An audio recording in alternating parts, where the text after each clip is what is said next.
کتاب الکافی جلد نمبر 4 میں یہ کلام نورانی امام صادق علیہ محمد جعفر ابو عبداللہ جعفر ابن محمد صادق علیہ الصلوۃ والسلام موجود ہے. اللہم صل علی محمد وعلی محمد. فرمایا ان النبی قال لاصحابہ، حضور صلی اللہ علیہ وآلہ وسلم اپنے اصحاب سے کہا کرتے تھے کہ الا اخبرکم بشیء ان انتم فعلتموه تباعد الشیطان منکم کما تباعد المشرق من المغرب. سبحان اللہ.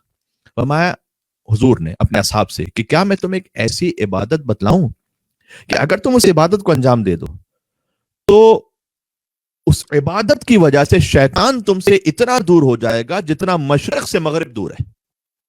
یعنی تم میں اور شیطان میں اتنا فاصلہ ہو جائے گا جتنا مشرق اور مغرب ہے، ایسٹ اینڈ ویسٹ. قالوا بلا. تو صحابہ کرام نے کہا یا رسول اللہ بیان فرمائیے گا کہ وہ کون سی عبادت ہے کہ جس سے شیطان ہم سے اتنا دور ہو جائے گا. حضور نے جواب دیا الصوم. فرمایا روزہ رکھو.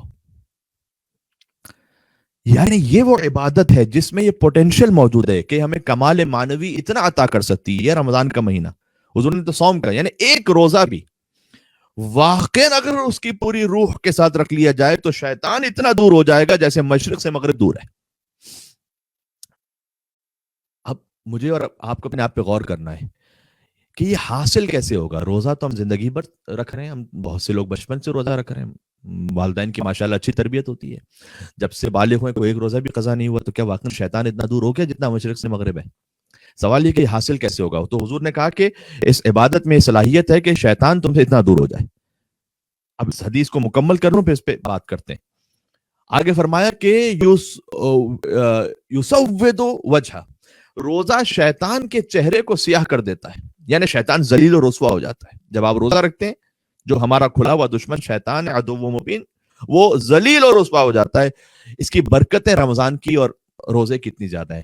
وَالصَّدْقَةُ تَكْسِرُ الظَّهْرَ، اور صدقہ دینا شیطان کی کمر کو توڑ دیتا ہے. وَالْحُبُّ فِي اللَّهِ وَالْمُوَاظَرَةُ عَلَى الْعَمَلِ الصَّالِحِ يَقْطَعُ دَابِرَهُ، اور اللہ کی خاطر محبت کرنا اور نیک اعمال کو پے در پے بجا لانا، یعنی ایک کے بعد ایک. اس میں نیک اعمال جو بھی ہم شروع کریں اس میں گیپ نہ دیں. یہ شیطان کی کمر کو توڑ دیتا ہے، اس کی آگے کے لیے اس کے راستوں کو بند کر دیتا ہے. دیکھیں میں یہاں ایک حدیث آپ کے سامنے سنا ہوں. مولا متقیان قائد الغر المحجلین امیر المومنین علی بن ابی طالب علیہ الصلوۃ والسلام اللہم صل علی محمد و علی محمد. نہج البلاغہ کی حکمت نمبر 278 ہے. ظاہر ہے کہ قرآن، نہج البلاغہ، صحیفہ سجادیہ، یہ وہ سب کلام الہی اور کلام اہل بیت اطہار علیہ السلام ہے جس سے ہمیں آشنا ہونا ہے. رمضان میں مزید اس کو پڑھنا ہے. وما قلیل تدوم علیہ ارجع من کثیر مملو منہ، اور میں تھوڑا عمل جیسے پابندی سے انجام دیا جائے اس کثیر عمل سے بہت بہتر ہے جس سے آدمی اکتا جائے. ایک دن آپ نے بہت زیادہ دعائیں پڑھی، قرآن کی تلاوت کی، نمازیں پڑھی، وظیفے کیے، لیکن اکتا گئے، بس اب دل بھر گیا، اگلے دن کرنے کا دل نہیں چاہ رہا. اس سے بہتر تھا کہ تلاوت قرآن کیجیے، چاہے کم ہو لیکن روزانہ ہو. یہ آج کی گفتگو کا گویا ایک طرح سے پہلا فرسٹ بلٹ پوائنٹ ہے.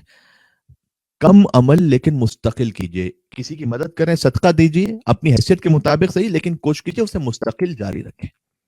نماز شب پڑھیے 3 رکعت صحیح، لیکن کنٹینیوٹی کے ساتھ پڑھیے. اچھا ابھی آپ کیجیے گا تو کیا ہوگا؟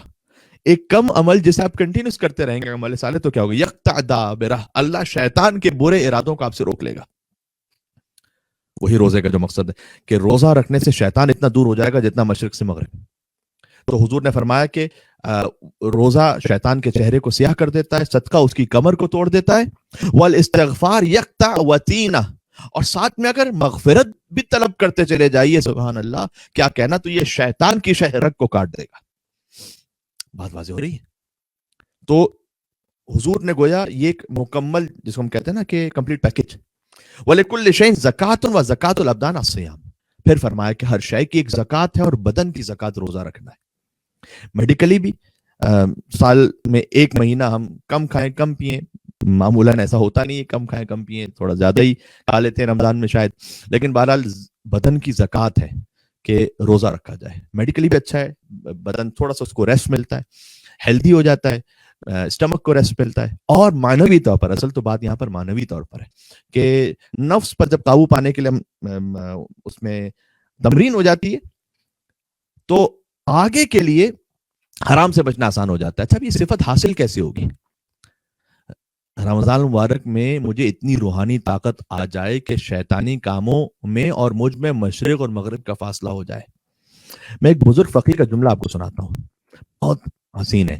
وہ کہتے ہیں کہ نماز کے بارے میں کہتے ہیں نماز دو طرح کی ہوتی ہے، ایک ملفوظ اور دوسری مقبول. غور کیجیے گا، نماز دو طرح کی ہے، ایک ملفوظ نماز ہے، دوسری مقبول نماز ہے. ملفوظ ہے لفظ سے نکلا ہے ملفوظ، لفظوں میں، یعنی وہ نماز جو لفظوں تک رکی رہے، ایک وہ نماز ہے. جو فقط لفظوں تک نہ رکی رہے بلکہ بارگاہ ایزدی میں مقبول بھی ہو. جس طرح سے نماز کی دو قسمیں، روزے کی بھی دو قسمیں. معلوم کیسے ہوگا کہ ہماری نماز فقط ملفوظ ہے یا مقبول بھی ہے؟ کا قرآن سے پوچھو. سورہ عنکبوت کی مشہور و معروف آیت اتل ما اوحی الیک من الکتاب واقم الصلاۃ ان الصلاۃ تنہی عن الفحشاء والمنکر ولذکر اللہ اکبر واللہ یعلم ما تصنعون. نماز قائم کرو، یقینا نماز فحشاء اور منکرات سے روکتی. کسی آیت یاد نہیں ہے یہ؟ اور اللہ کو یاد رکھنا اس سے بھی بڑی عبادت ہے. اگر اس کا خلاصہ میں کروں، یعنی اگر کوئی فعل حرام سامنے ہو، اللہ کی یاد کی خاطر حرام کو چھوڑ دینا، فرمایا یہ سب سے بڑی عبادت ہے. واللہ یعلم ما تصنعون، اللہ خوب جانتا ہے کہ تم کیسی نماز پڑھتے ہو. نماز اگر فقط ملفوظ ہے تو ہو سکتا ہے کہ مصلی پر اٹھنے کے ساتھ ہی خدا نخواستہ گناہ کی طرف ذہن چلا جائے. اگر ملفوظ فقط نہیں ہے بلکہ مقبول بھی ہے، کیا علامت ہے؟ اگر فجر کی نماز مجھے، سادہ سی بات کر رہا ہوں، فجر کی نماز مجھے کم از کم ظہر تک گناہ سے روک پائے تو انشاءاللہ وہ نماز فقط ملفوظ نہیں بلکہ مقبول بھی ہے انشاءاللہ.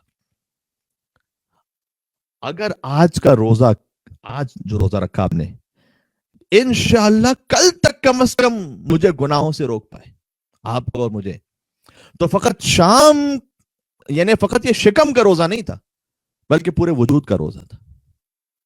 شکم کا روزہ رکھنا، ایک عارف بزرگ سے بات منقول ہے، وہ اپنے شاگردوں سے پوچھتے تھے کہ آج روزہ آج ختم ہوا نا، فرض کیجیے کو آپ سے پوچھا آج کتنے روزے رکھے آپ نے، تو آپ کیا کہیں گے تعجب سے اسے؟ میاں نمازیں تو دن میں زیادہ ہو سکتی ہیں، ایک سے زیادہ. مثلا آپ ظاہر فجر پڑھی آپ نے، ظہر عصر مغرب عشاء نافلہ نمازیں پڑھی ہوں گی انشاءاللہ، تو لیکن یہ کیا سوال ہے کہ روزے کتنے رکھے؟ روزہ تو ایک ہی رکھا آج. تو وہ کہتے تھے کہ یہ تو ایک شکم کا روزہ ہے جو رکھا ہے، جو آسان ترین تھا، یعنی جو ہم مشکل ترین سمجھتے ہیں وہ آسان ترین تھا، وہ رکھا ہے فقط. پھر کہتے تھے کہ بصارت کا بھی روزہ رکھا تھا یا نہیں؟ آئے آئے سبحان اللہ. یعنی ہر وہ منظر جو دیکھنا حرام ہے اس سے اپنے آپ کو بچا لو، یہ ہے بصارت کا روزہ، نگاہوں کا. پھر کہتے تھے سماعتوں کا روزہ بھی رکھا تھا یا نہیں؟ فقط ایک روزہ رکھنے سے بات نہیں بنے گی، ایک روزہ رکھنے سے وہ فرض تو ادا ہو جائے گا، آپ کو قضا نہیں کرنی اس کی. لیکن کتنے ہی روزے دار، امیر المومنین کا کلام، کتنے روزے دار ایسے جنہیں بھوک اور پیاس کے سوا کچھ نہیں ملتا. تو کیوں نہ اپنے روزے کو پورے وجود کا روزہ بنا لیں. پھر پوچھتے تھے وہ اپنے شاگردوں سے، میں آپ سے تو فقط ایک طالب علمانہ طور پر عرض کر رہا ہوں بات کو، پوچھتے تھے کہ سماعتوں کا بھی روزہ رکھا تھا یا نہیں؟ یعنی ہر وہ شے، ہر وہ آواز جو سننا حرام ہے اس سے اپنے آپ کو محفوظ رکھا تھا یا نہیں؟ یعنی فقط غنا کی بات نہیں ہے، غنا تو حرام ہے ہی، میوزک، غیبت مثلا نہ سنیے. کم از کم رمضان میں اپنے آپ کو بچا کے رکھیں کہ بھائی غیبت نہیں سنوں گا میں، مجھے فقط شکم کا روزہ نہیں رکھنا، مجھے پورے وجود سے روزہ رکھنا ہے.